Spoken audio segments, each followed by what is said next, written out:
Hello, Where We Are listeners. If you're a longtime fan of this podcast or you're just joining us for the first time today, we want to tell you more about our podcast platform called Spotify for Podcasters. We've been using this platform for over a year, and it's been easy to use, and new features are added all the time. You can record and edit podcasts from your phone or computer. You don't need anything fancy, and you don't need previous podcast experience. When you hit publish, you will distribute your podcast to Spotify and everywhere else podcasts are heard. Video podcasts are also available on Spotify if that's your kind of thing. And with Spotify for Podcasters, you can earn money in a variety of ways, including ads and podcast subscriptions. But here's the thing, you can earn money, but it's a free platform. There's no catch. If you're curious or want to see what it's all about, download the Spotify for Podcasters app or go to www.spotify.com/podcasters to get started. On this week's episode of Where We Are, we have a special guest, Pastor Chris Butler. So happy to have Chris on this week. We talk about this past Tuesday's mayoral election in Chicago, but also Chris is just one of the most trusted voices in my book on faith and politics generally. And so we zoom out and talk about all the things. You're listening to Where We Are.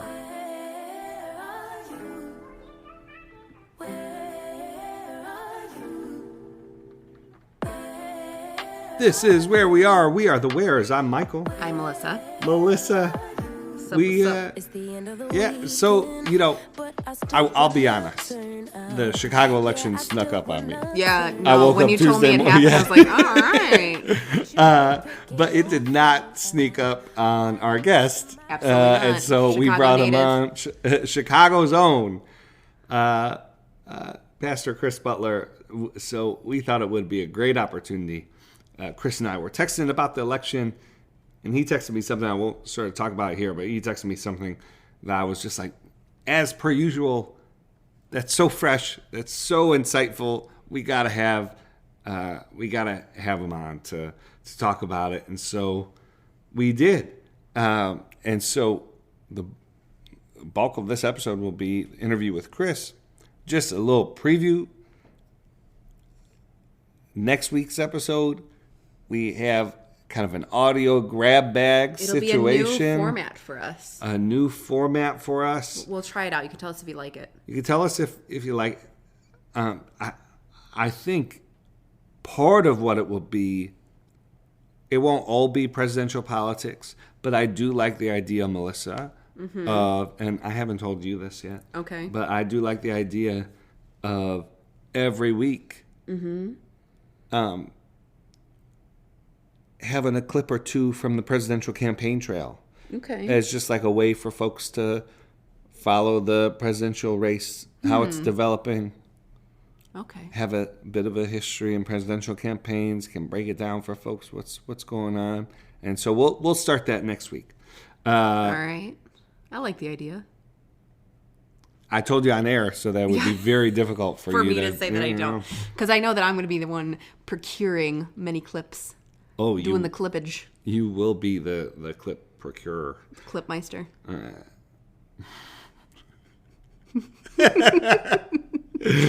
Melissa, what can you tell the people about Pastor Chris? Yeah, so Chris is the senior leader of the Chicago Embassy Church Network and has been involved in a lot of efforts to improve educational equity in Chicago. He serves as the founder and executive director of Parent Power Chicago, as well as he is the founder of the Chicago Peace Campaign, which organizes churches and other faith-based institutions to build peacemaking networks in local communities. He is also on the executive team for the AND campaign. He co-wrote with Justin Gibbity and Michael the book Compassion and Conviction. Chris also ran for U.S. Congress this past year, and you'll hear us talk about what he learned from that experience in our interview right after this commercial break. You're listening to Where We Are. It's spring, which is my all-time favorite season. I love thinking about airing out our house, cleaning every nook and cranny, and thinking about ways to refresh our comfiest spaces. There's nothing quite like a fresh start, and what better time to freshen things up inside too. Brooklinen has the home essentials that you need to step up your space and step into a new season. And if you get overwhelmed with overhauling your space, don't stress. Brooklinen's bundles put everything you need in one place. They have options for bed, bath, or both. Even better, when you bundle, you save time and money. That's what we have currently, a sheet set and comforter bundle in cream luxe sateen, and frankly, they're the best bedding we've ever had. Shop online at brooklinen.com for a home refresh at its best. For a limited time, get $20 off plus free shipping on orders over $100 with code WEAR. That's BROOKLINEN.com, code WEAR for $20 off. And for all those looking to see and feel the comfort in real life, you can now shop Brooklinen's sheets, towels, and more in person by visiting a store near you.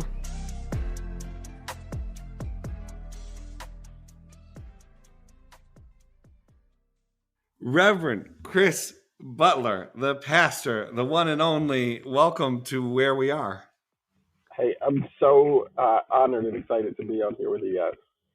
I mean, we have it's good to be podcasting with you again. Yes, indeed.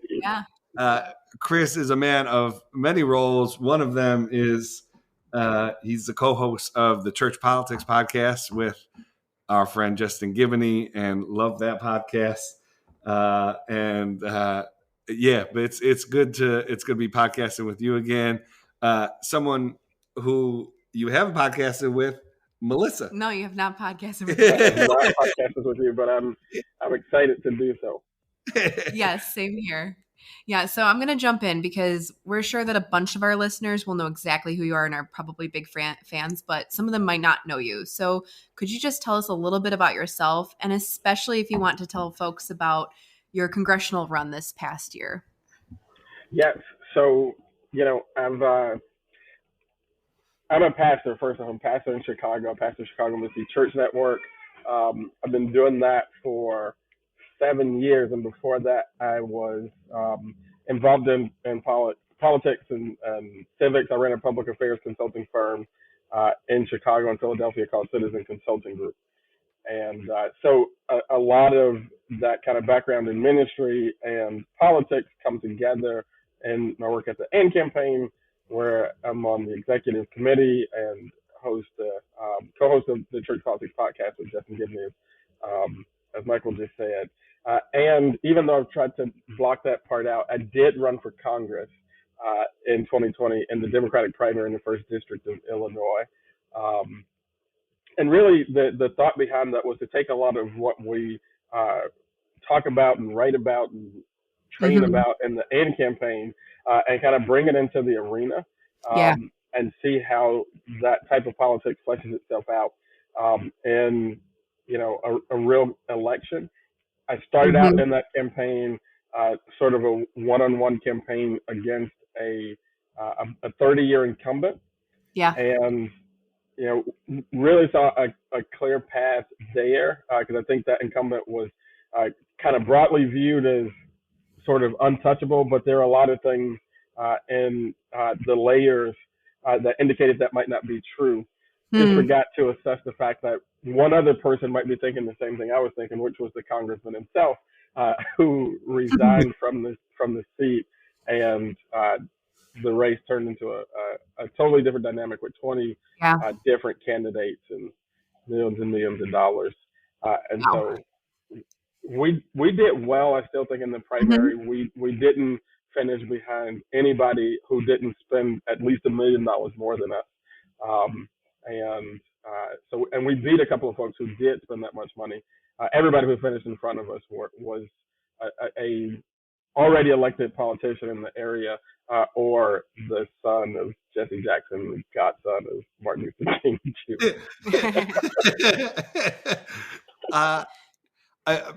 Chris, I've said this before in private settings.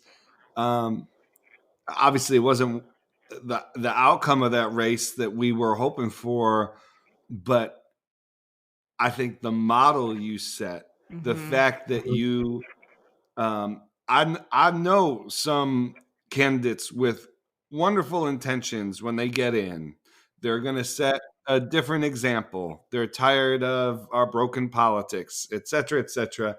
And then some consultant sort of grabs hold, or they start to think, maybe if I play the tune during the campaign, maybe if I get into office, then that's when I could really be distinctive. And brother, I was more proud of you at the end of the campaign than I was at the beginning, and I was really amazed and impressed and in awe of you in the beginning. And so, what did you learn? About sort of the impediments and the benefits of running the kind of campaign that you ran, and do you think that it is a model that can be successful with uh, with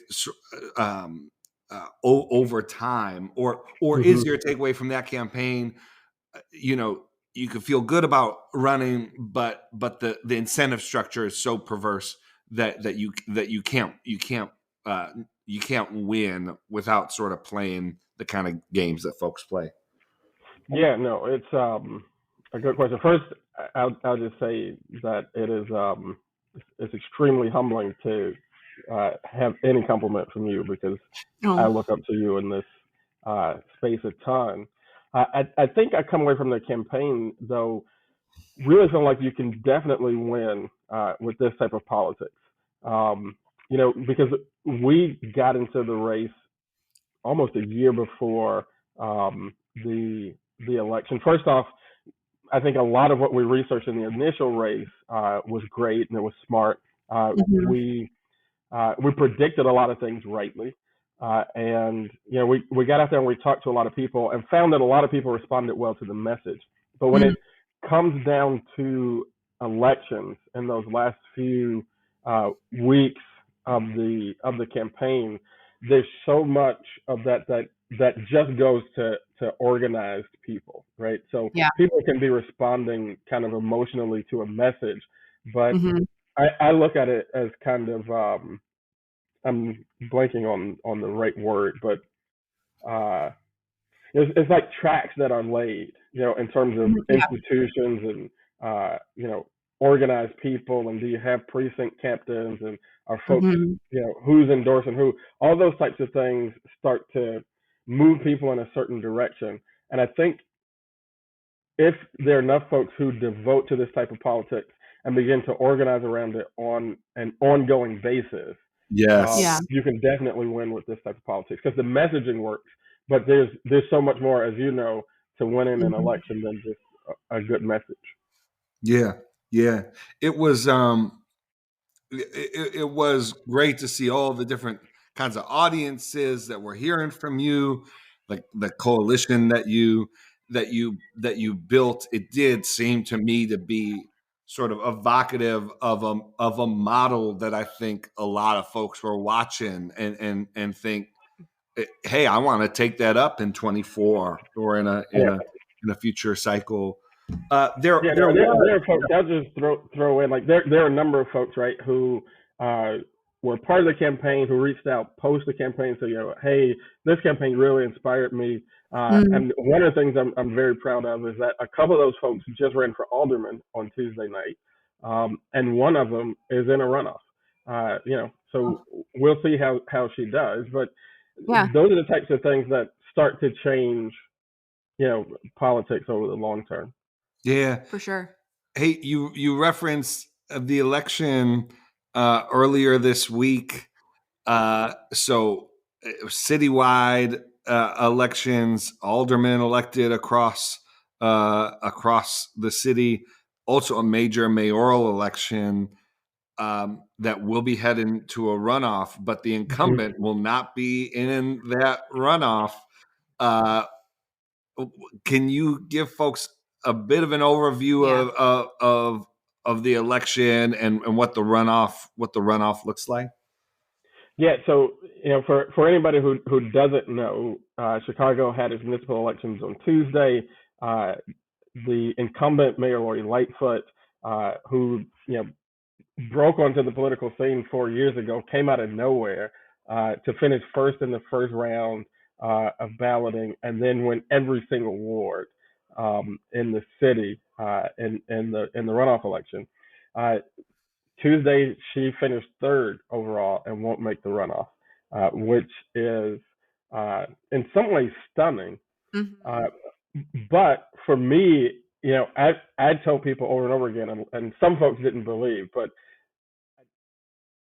it was hard for me to see how she did make the runoff. I think it was always headed this way. I think she ran as best a campaign as she possibly could, I guess, at least in the last few weeks. Wow. Yeah. But I think it's the way she governed over the course of the 4 years of being in there that it was hard for me to see how she had a path to getting into the runoff and getting reelected. And so, so instead of, Mayor Lightfoot will basically be watching this play out from the sidelines, and but there is a runoff. It's the former Chicago Public School CEO Paul Vallis, and he ran proposing a huge expansion of law enforcement, wanted to hire 2,000 more cops. The other candidate, Cook County Commissioner Brandon Johnson, is a grassroots organizer, former educator as well, but an advocate for social workers to replace police officers in certain circumstances. And so it seems like crime seems like sort of this moderate. It's kind of the daily wing of the. Correct me if I'm wrong. You know much more about Chicago politics, but it strikes me as like the daily wing of Chicago politics versus sort of this new, younger, justice-oriented, more progressive sort of side of the Democratic Party. Of course, a lot of people are already talking about how the race is something of a microcosm for whatever division there is in the Democratic Party, though. And kind of just speak to that, like how live of an issue is the Democratic Party divided both in Chicago and nationally, and how do you make sense of these sort of this sort of split over crime, law enforcement, and how do you think it's going to play out in the race? Yeah, I think crime is, first off, crime is something that is touching the lives of every person in the city of Chicago. I think that the way the runoff sets up, first it speaks to the problem that Mayor Lightfoot had, right? Because you had Paul Vallis ran to the right of her, and Brandon Johnson ran to the left of her, and throughout her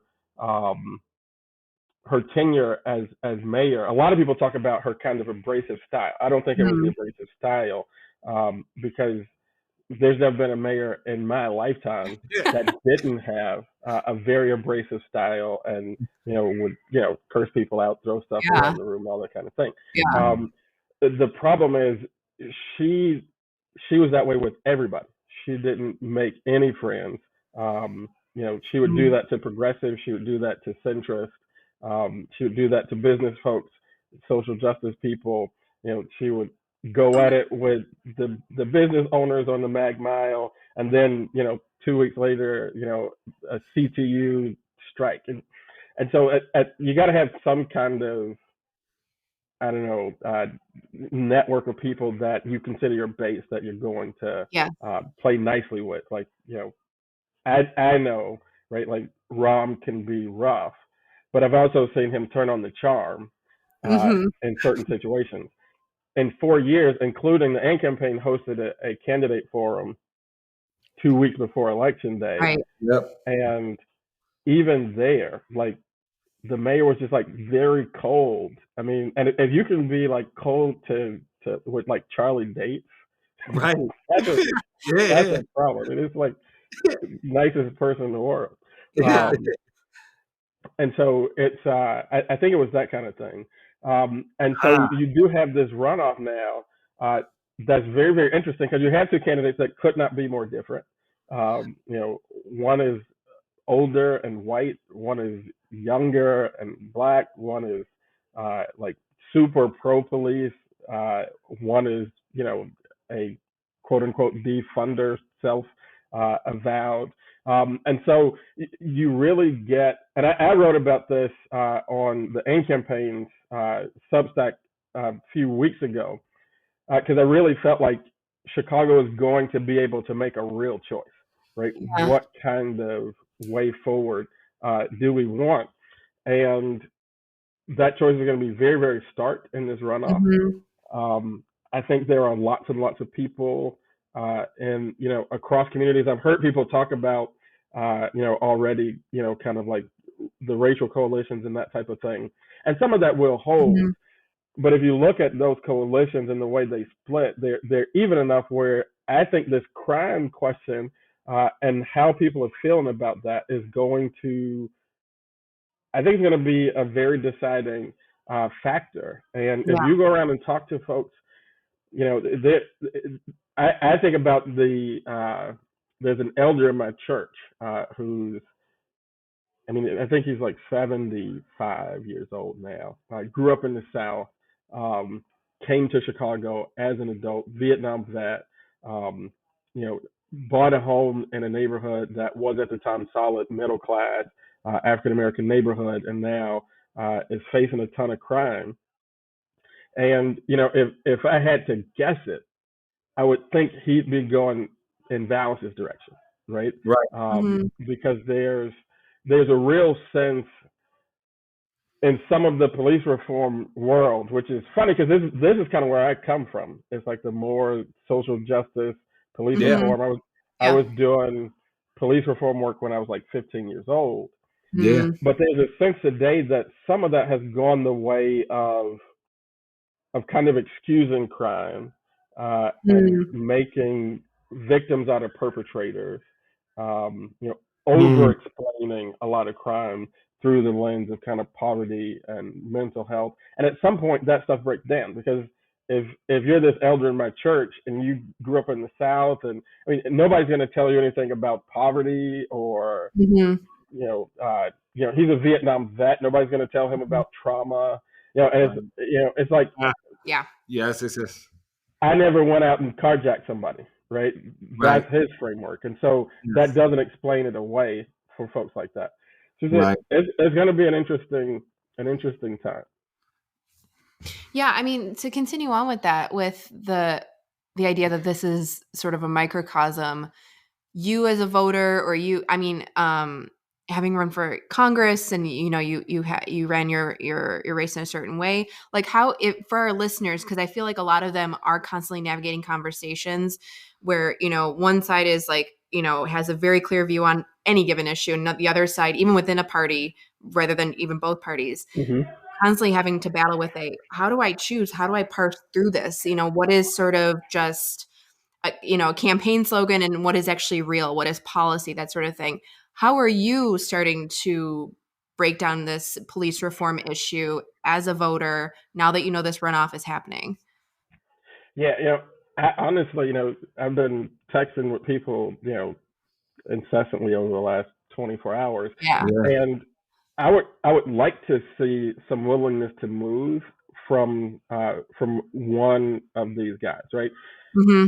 Because if Brandon Johnson can't demonstrate to people that he's going to take crime seriously, and that is not enough to say, well, we're going to invest in youth programs and open mental health clinics. I don't think people are opposed to investing in youth programs or open mental health clinics, but people also want that guy that's like standing across the street. I'll tell you, and like this happened to me personally, for real. I lived just outside Chicago, 21st Ward, and there was a night, there were I would say about 50 kids, 18 to maybe 25, showed up on the block, in all these cars. They're having a literal party in the middle of the street. And as far as I can tell, still today, they weren't associated with anybody who lives on the block. They just chose this spot. We're close to a park, and they chose this spot to do their thing. At one point, two of these kids were literally standing on top of my car. And we called the police about 6 times that night, and nobody ever came. when you Wow. go through something like that, which too many people in Chicago have, Right. and had that experience, been stopped at a traffic light because somebody's drag racing. Yep. Too many people have had these types of experiences for you to just say you're going to invest in youth programs, right? Like, Yeah, for sure. Yeah. you need to pull some of these folks off the street. At the same time, you know, as an African American man living in Chicago, I think about the time when my wife's car broke down. We were pastoring in Hyde Park at the time, which is kind of well-to-do neighborhood. Her car Hmm. broke down the street from the church. We're waiting for the AAA, and the cop shows up and is like barking orders, cursing at us, Yeah. even after I identified myself as the pastor of the church down the street. Yeah. That maybe made him go up. So you want to hear Paul Vallis say Yes. something to indicate Right. that you're not going to just allow Yes. police officers to run roughshod over Yeah. the community, because there are Hmm. plenty of us who are law-abiding citizens who live within a little bit of terror as it is related to the police, and so you want to hear him move in that direction. And right now, I don't think on the crime issue anybody is like super. I don't think either one of these candidates right now embody a fulsome approach, Yeah. and I think the one who moves the best is going to be able to win the election. Yeah. Right.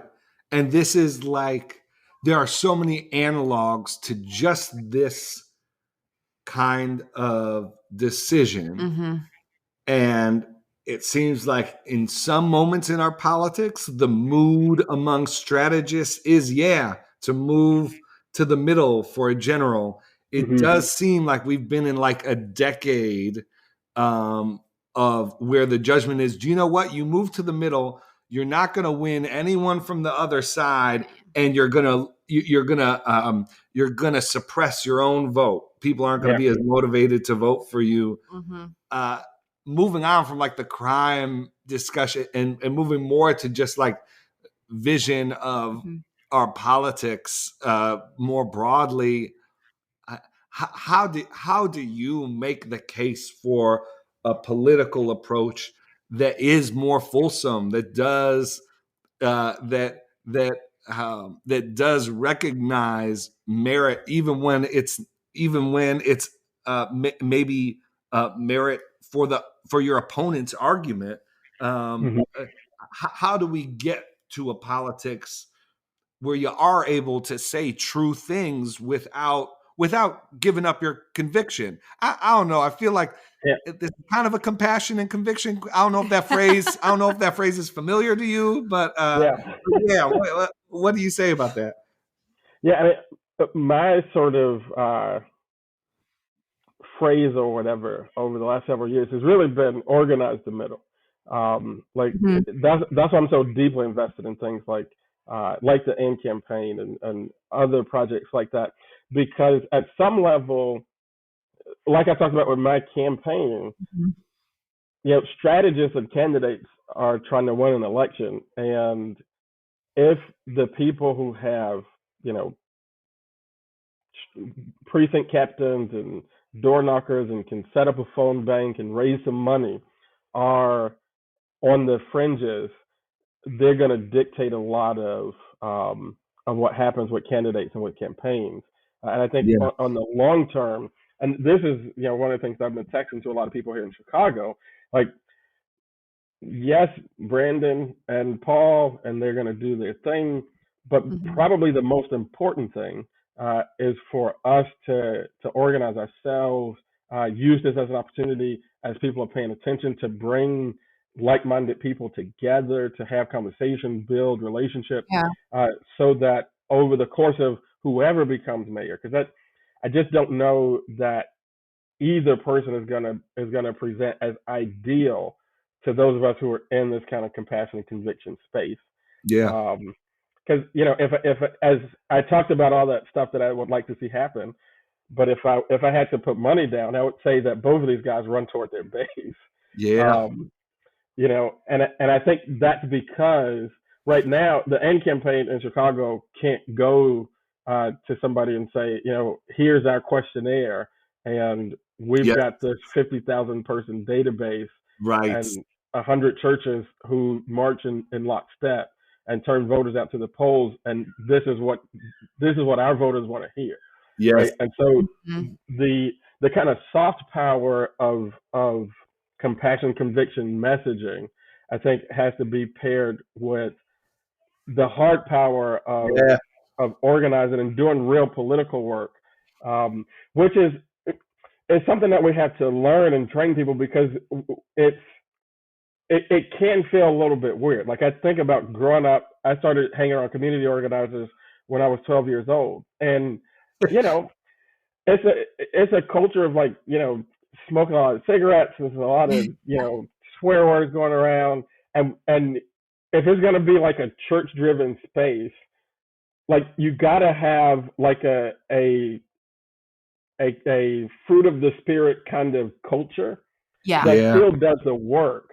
Like, Yeah. you've got to have a mailing list. You still got to be able to set up a Right. phone bank and raise Yes. money and do that work. And that was probably the biggest takeaway that I had from my congressional campaign, is that Yeah. you can actually do it culturally that way, and actually get out there and do the work. Because the way we finished in the congressional race, we didn't even crack, I don't think, $300,000 over the course of the whole campaign, and we were beating people who spent $1 million Yeah.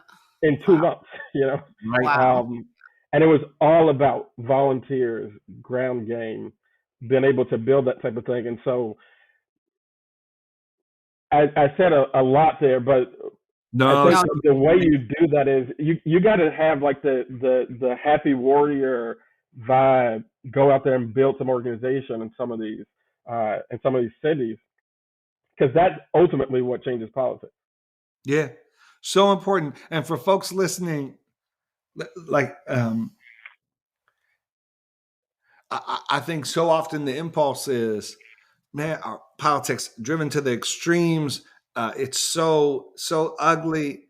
Um, if the message, I want to send the message that I'm not okay with this, so I'm going to Mm-hmm. withdraw, and I'll sort of like starve politics of my attention and my time. And the argument that I've made, that we make, is that actually reaffirms the very Yeah. things that you don't like. Mm-hmm. What Chris is offering here is, no, it's actually the reason why the extremes are so dominant is because they're doing the things that Chris just talked about. Yeah. Yeah. And so that needs to be countered, and it's not going to be. Politics is about representation. So there are some things, like, sometimes in different, like, marketplace environments, like economics, you withdraw your money, and sometimes Mm-hmm. that will change things. Politics isn't like this. They're not counting on the votes that aren't made. They're only dealing with the votes that are cast. Yeah. And When, so, when I ran for office in that primary, we had 16% turnout. yep, yep, You can withdraw all you want to. You just leave it to that 16% of the electorate is still going to decide, because that's how our system works. Like, somebody's got to go to Congress. right, Yep. And if only 16% of the people decide to vote, then they get to decide who goes to Congress. yeah, We're not going to cancel the election because you don't right. vote. Yeah. Melissa may have something. I just have one more question for you, and it's so, you're one of the greatest coalition builders I know, and you're also one of the reasons for that is that you're certainly able to talk about what you've accomplished. You're able to build. You ran a campaign for Congress. You're not sort of like shy about your own capabilities. But I think something that is going to be necessary for younger folks to build things of meaning, and something that, frankly, I think we've seen. Obviously, there are wonderful examples and mentors and folks in older generations that have set a good example. But I did just want to talk with you a bit about how important partnership and support of one another is, Mm-hmm. and focusing on mission rather than platform building and personality and all these things. Like, I have so much hope for Gen Z. I have so much hope, frankly, for like 40 and under, and but I think the one thing that makes it fall apart is if we buy into some of the scarcity mentality, some of the constant competition mentality that happens, and um, and and so I just wanted to sort of like put that out. And honestly, I don't know about you, but I find like people are always surprised, or I should say always surprised, but it's like when uh, when people hear like, oh, like um, and campaigns working with Center for Public Justice, and Mm-hmm. Justin Giboney is supportive of Dates, and Dates is supportive of Giboney, and Butler is supportive of Lisa Fields, and Mm-hmm. uh, so I just want you to just reflect on the importance of partnership in movement building, and why, like, and on the dangers of competition, both from a movement building perspective, but maybe even as a pastor too. Yeah, I mean, I think that movement building is the best way. I won't say it's the only way, but it's probably the best way to create cultural and civic change. And at its essence, movement building is coalitional, because no one person can become a movement, right? Like a Mm-hmm. Mm-hmm. person can become a brand, Yeah. Yeah, but not a right. movement, right? And ultimately, what you need is not a lot of followers. You need a lot of partners, right? Mm, And so if you're only ever concerned about your followers, then you won't uh, ever build a movement, because you need partners. And the essence of a partner is that they have to bring things to the table that you don't bring.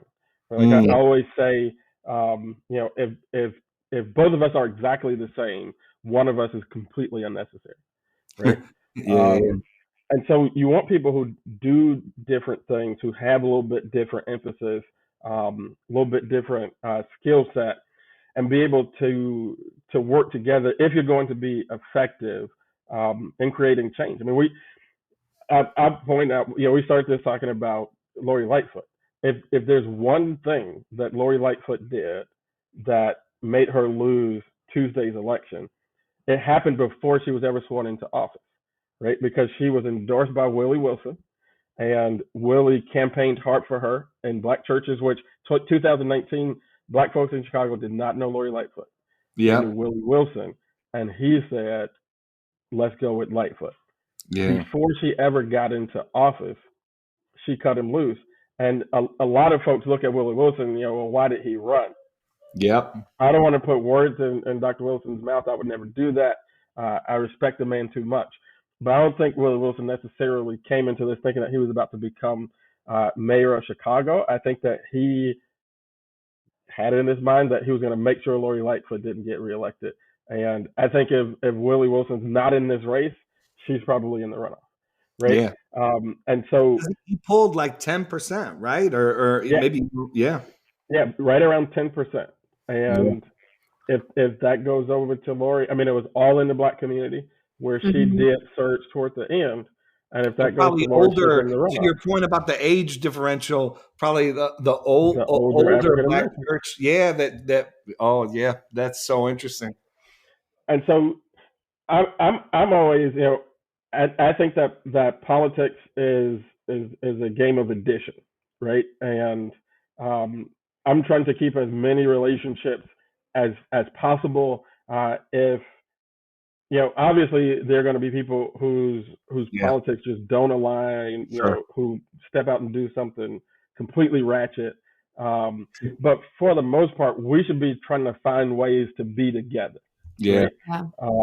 And you know, like you referenced, I think that a lot of what we have in our culture doesn't necessarily teach us that skill. But it's one of the reasons why I think it's so important in the church, because Yeah. the text of Scripture still teaches us that skill. Yeah. And if we let that influence us a little bit more than culture, I think that kind of body dynamic, that sense of unity, and a unity that rejects uniformity, right? Like that's what I love about the unity of the Scripture. Like it proactively rejects uniformity. It doesn't. Not only does it not call for it, it rejects uniformity.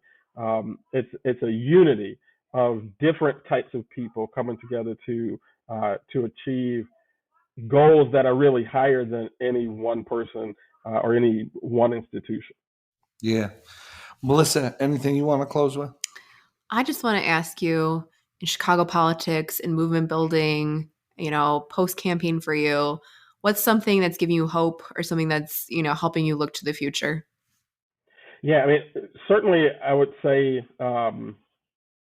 like the AND campaign work that we're doing, the work that you all are doing. Michael talked about Center for Public Justice. As a movement builder, I'm hopeful because I do see a movement being built.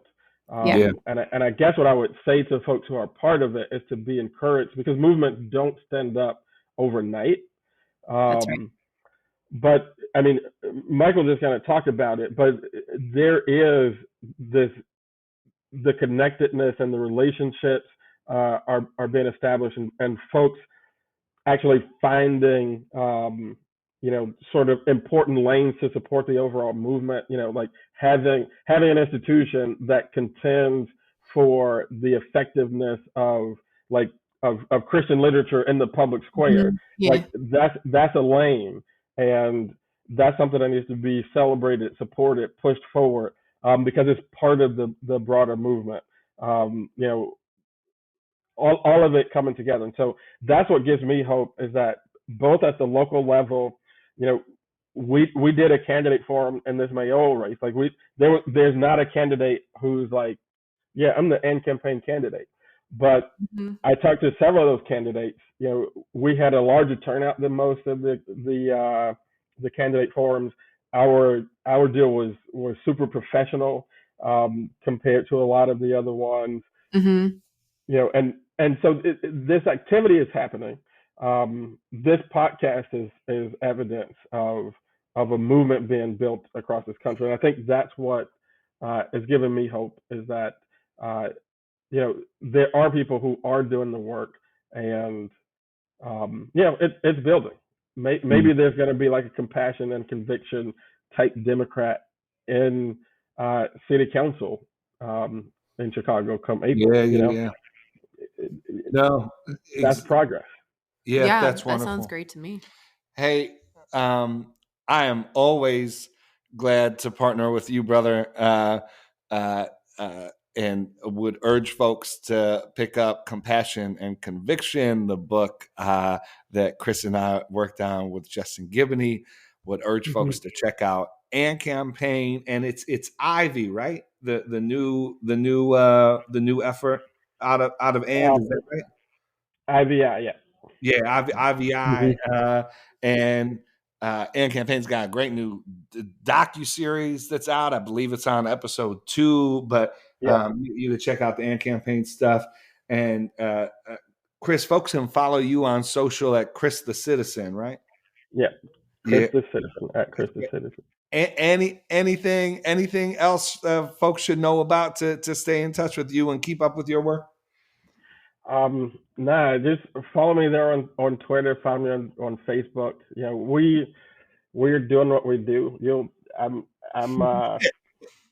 keeping my head down, trying to do the work, man. Yeah. Love it, man. Hey, thanks for taking the time to be Thank with you. us. Love having you on, and we'll be texting as this runoff comes closer. Yes, indeed. Thank you all so much for having me. I'm honored to be on with y'all. Thanks, brother. Thank you.